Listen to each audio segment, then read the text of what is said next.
Salut, je suis ravi de t'accueillir dans ce nouveau podcast et aujourd'hui j'aimerais bien parler des bonnes choses et des mauvaises choses et surtout de ces mauvaises choses qui arrivent aussi à de bonnes personnes. On va parler de ça juste après. Avant cela, comme chaque fois, si tu n'as pas encore eu l'occasion de le faire, pense à cliquer sur le bouton s'abonner en dessous de ce podcast.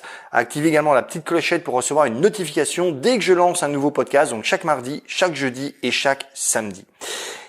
De mauvaises choses arrivent aussi à de bonnes personnes. Alors pourquoi je te dis ça? Parce que c'est vrai qu'a priori, pour certains, et ça va justement, ça dépend un petit peu de. Il y a des gens qui vont se dire, ce que tu racontes là, c'est un peu faux. Et puis il y a beaucoup de gens qui vont se dire, oui, effectivement, de mauvaises choses arrivent aussi à de bonnes personnes. Qu'est-ce que je veux dire en fait surtout par là? Ce que je veux dire, c'est que il y a beaucoup de personnes avec qui je rentre en contact, des prospects, des personnes qui veulent devenir clients, etc., etc. Et beaucoup de personnes, quand elles me contactent, une des premières choses qu'elles me disent, une des premières choses qu'elles m'expliquent, c'est à quel point leur vie est compliquée, à quel point elles vivent des difficultés, à quel point elles ont galère sur galère et qu'en fait elles n'attendent qu'une chose, c'est réussir pour ne plus vivre ces problèmes. Donc en gros elles se disent, ouais, moi Olivier, tu vois, tout ce que je veux là maintenant c'est réussir ce business, c'est réussir à faire ci, c'est réussir à faire là pour sortir de toutes ces emmerdes. Donc en fait elles considèrent que c'est la réussite de leur business qui va les sortir de ces problèmes. Mais en fait il y a une vérité qu'il faut vraiment comprendre, c'est que des mauvaises choses, c'est-à-dire des problèmes, des difficultés, arrivent aussi aux personnes qui réussissent.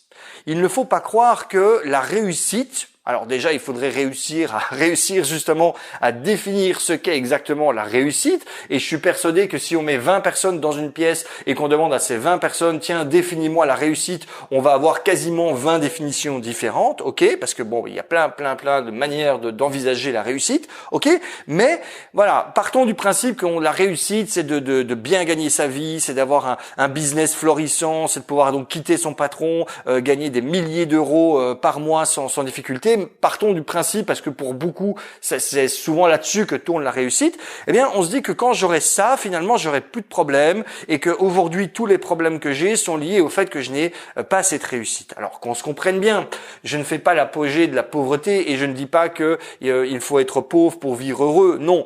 Tout comme c'est pas l'argent qui rend heureux, c'est pas la pauvreté qui rend heureux non plus. Et effectivement, il y a des problèmes que l'on vit quand on a des problèmes d'argent, quand on a des soucis, des difficultés d'argent, qui seront peut-être plus faciles à résoudre ou qu'on n'aura plus, qui disparaîtront d'eux-mêmes à partir du moment où on n'aura plus ces problèmes d'argent. Mais ce que je veux vous faire comprendre, ce que je veux faire comprendre à travers ce podcast, c'est que, ok, peut-être qu'il y a une série des problèmes que tu as aujourd'hui, difficulté à payer ton loyer ou ton prêt hypothécaire, difficulté à finir le mois en positif, difficulté à tout simplement te faire plaisir sans culpabiliser, etc., etc.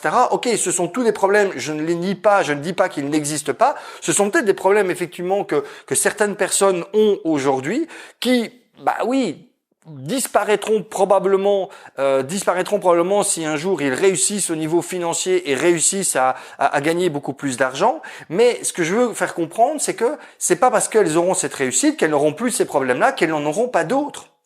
Et probablement qu'elles auront même des plus gros problèmes. Souvent, les problèmes que l'on a à gérer, la nature est souvent comme ça assez bien faite, c'est que on n'a jamais des problèmes qui sont trop gros pour nous. C'est-à-dire, en gros, on a les problèmes qu'on mérite.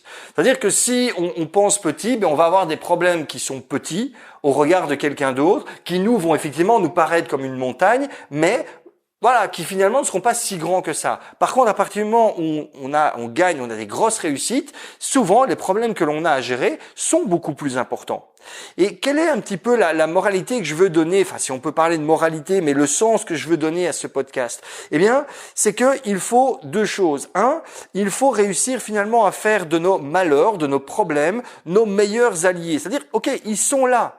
À partir du moment où on a une difficulté, à partir du moment où on a un problème, ok, on peut faire je vais bien, tout va bien, ok, magnifique, il faut effectivement être positif, mais à un moment donné, il faut aussi se dire, ok, le problème, il est là. Le problème, j'ai beau faire ce qu'il veut, le problème, il est là, il est à mes côtés pour le moment. Donc, plutôt que de le voir comme un malheur, comme un truc que je traîne au pied, comme un boulet que je traîne au pied, autant faire mon meilleur allié, une sorte un petit peu de booster de motivation qui me dit, toi, mon gaillard, dans 2 semaines, je ne parle plus de toi. Dans 2 semaines, le problème, il est réglé. Et ça me donne une force, une motivation de passer à l'action. Ça, c'est la première chose que je voudrais un petit peu donner comme feedback par rapport à ce podcast. La deuxième chose aussi, c'est que il faut se dire que chaque difficulté est justement une occasion d'entraîner notre muscle émotionnel et de se donner finalement alors la possibilité d'accueillir des plus gros problèmes. Je reviens en fait sur ce que je te disais. C'est que souvent, quand on pense petit, quand on vit petit, on va avoir des petits problèmes. Et ça veut dire que, imagine que tu es dans cet état d'esprit, penser petit, que tu n'as pas l'habitude de gérer des gros problèmes. À nouveau, toi, quand tu es dans la mouise, tu as l'impression que c'est des gros problèmes. Mais quelqu'un qui est à l'extérieur, et moi je l'ai vécu personnellement, quelqu'un qui est à l'extérieur, je te raconterai ça après, lui il va voir ça comme un petit problème. Toi tu le vois pas comme ça, je suis d'accord, parce que tu es englué dedans, mais quelqu'un qui est à l'extérieur va dire, mais en fait ton problème il est pas immense, ok. Mais voilà, donc imagine-toi, toi tu es dans cette situation, tu penses petit, tu vois petit, et donc le moindre petit problème, tu en fais une montagne. Et imagine-toi que d'un coup de baguette magique, avec cet état d'esprit-là, tu es propulsé dans une situation où, ok, vlam, tu gagnes plein d'argent, mais alors du coup, tu as aussi plein de gros problèmes à gérer, parce que souvent, ça va de pair. Comment veux-tu réussir à les gérer, ces problèmes ? Tu n'y arriveras pas, parce que tu étais déjà englué dans ton esprit en ayant des petits problèmes à gérer. Si d'un coup tu étais turbo-propulsé dans une situation où, ok, tu as une réussite, mais ton état d'esprit n'a pas changé et tu dois faire face à des gros problèmes, enfin, excuse-moi, mais à un moment donné, tu vas perdre totalement pied au point de déprimer, voire, je sais pas, moi, de tirer une balle ou j'en sais rien, mais tu n'arriveras pas à supporter la pression. Et c'est comme ça que c'est une autre manière de voir les difficultés. Il faut se dire que chaque difficulté que l'on vit, c'est une occasion pour nous de nous entraîner, d'entraîner notre muscle émotionnel, et un petit peu comme le gars qui va à la salle de sport, tu sais, le petit maigrichon qui va, un peu comme moi, là, qui va à la salle de sport, alors je vais pas à la salle de sport, mais j'imagine, voilà, qui soulève du poids, et il met 2 petits malheureux kilos de chaque côté, et il voit le type là qui en soulève, j'en sais rien, moi je connais même pas les normes, 20-30 kilos de chaque côté, enfin j'en sais rien, j'ai peut-être une connerie, mais on s'en tape, tu comprends l'idée. Et c'est comme si là je me disais, putain, m'en fous là. Dès qu'il a lâché ses barres, je prends ces 60 kilos et je les fais. Je me fais écraser comme une mouche directement. Donc qu'est-ce que j'ai besoin ? J'ai besoin, c'est d'entraîner mes muscles au départ avec ces 2 fois 2 kilos et puis je vais augmenter, etc., etc. Tes difficultés, c'est pareil. À partir du moment où tu t'entraînes à résoudre tes petites difficultés, eh bien, qu'est-ce qui va se passer ? C'est que émotionnellement, tu vas t'entraîner et tu vas développer ta capacité à absorber des difficultés plus grandes. Et donc, ça va te permettre de voir plus grand, ça va te permettre de te désengluer de tes problèmes actuels et donc d'accepter, je sais que ça peut paraître paradoxal, mais d'accepter de vivre des plus gros problèmes. Mais si tu n'es pas en état d'accepter de vivre des plus gros problèmes, tu n'es pas en état d'accepter de gagner plus, de réussir plus, de vivre plus dans l'abondance, etc., etc. C'est typiquement la raison pour laquelle tu as beaucoup de gros gagnants à la loterie qui très rapidement se retrouvent dans un état financier qui était similaire à celui qu'ils avaient avant de gagner. Pourtant, on pourrait se dire, mais ça y est, c'est bon, ils sont à l'abri de tout. Ils viennent de gagner des dizaines de millions d'euros à la loterie. C'est bon. Ils sont tranquilles sur des générations. Et en fait, non. Au bout d'un an et demi, 2 ans, ils se retrouvent fauchés. Quelquefois, ils se retrouvent plus endettés qu'ils ne l'étaient avant d'avoir gagné. Pourquoi ? Parce que le fait d'avoir cet argent dans leur poche ou sur leur compte en banque n'a rien changé à leur état d'esprit, n'a rien changé à leur muscle émotionnel et à leur capacité de gérer les choses.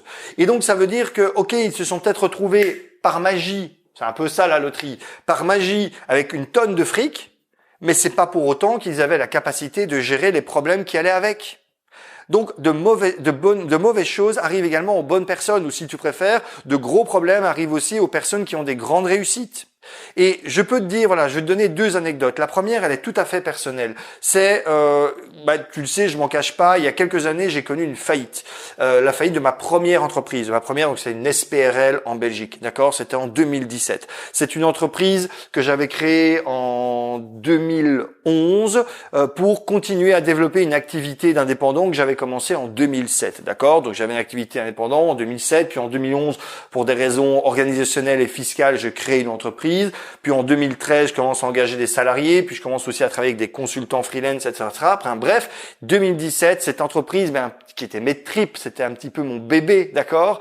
Je suis obligé de la mettre en faillite. Dans quel état j'étais, tu penses, à ce moment-là?